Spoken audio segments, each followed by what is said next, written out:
Concept तो आता है फिर भी एमसीक्यूज गलत हो जाता है। ना जाने नीट के हर एक बच्चे के साथ, ऑलमोस्ट एवरी स्टूडेंट के साथ ऐसा क्यों हो जाता है। ऐसा इसलिए हो जाता है क्योंकि नीट एग्जाम आपके खाली कॉन्सेप्ट को नहीं चेक कर रही है। ये नीट चाहती है कि आप एनसीईआरटी की लैंग्वेज को सीखें, उसमें फंसे हुए ट्रैप लाइन को समझें, एनसीईआरटी की हर एक लाइन का एप्लीकेशन आप समझें।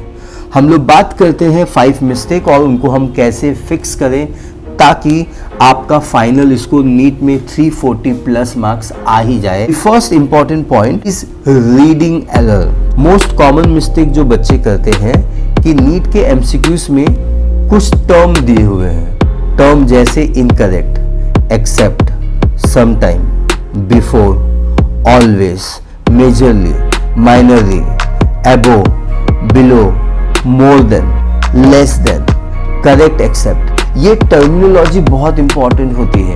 ये टर्मिनोलॉजी एक्चुअली में आपको मदद करती है एग्जैक्ट ऑप्शन को ढूंढने में। बट अगर आप ये की टर्म्स को मिस कर जाते हैं तो आपका ये एमसीक्यूज गलत हो जाता है। Second point is NCERT wording mismatch.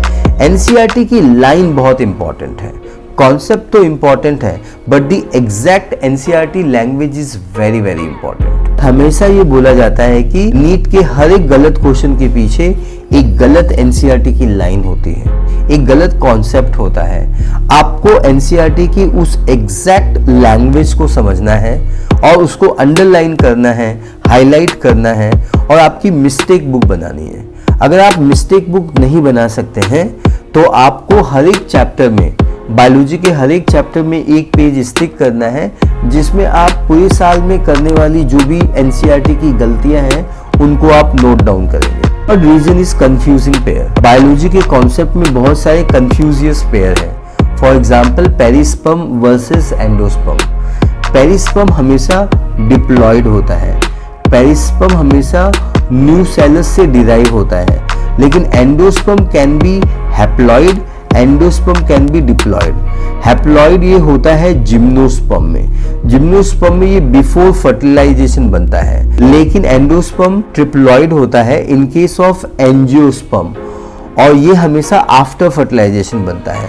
तो हर एक बच्चे को ये रिलेटेड टर्मिनोलॉजी में कोई कंफ्यूजन नहीं होना चाहिए।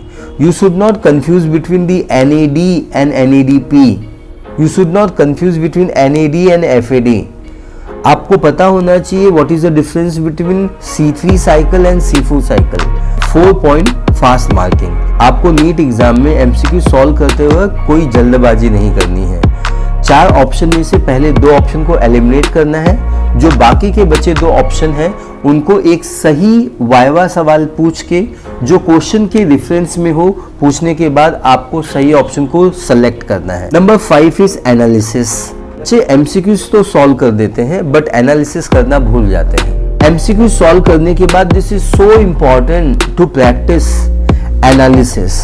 एनालिसिस करने के बाद ही आपको पता चलेगा कि कौन सा एमसीक्यूज आपका गलत हुआ है और वो क्यों गलत हुआ है, कौन सी एनसीईआरटी की लाइन है, कौन सा एनसीईआरटी का ट्रैप वर्ड है, कौन सी एनसीईआरटी का कॉन्सेप्ट है जिसके वजह से ये क्वेश्चन गलत हुआ है।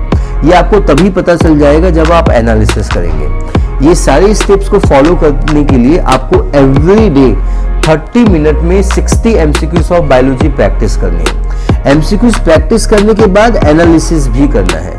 Practice alone will not help you, after the practice you have to do the analysis.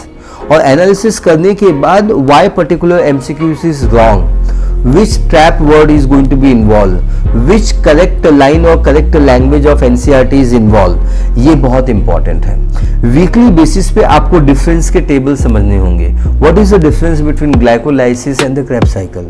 What is the difference between the Antheridia and Archegonia? These are very very important. What is the difference between the red algae and the green algae? MCQs जो होते हैं exam में वो आपके mistakes को find करने के लिए है। तो जितने भी एमसीक्यूज आप प्रैक्टिस करेंगे आप अपनी गलतियों को देखेंगे और आप अपनी गलतियों को सुधारेंगे।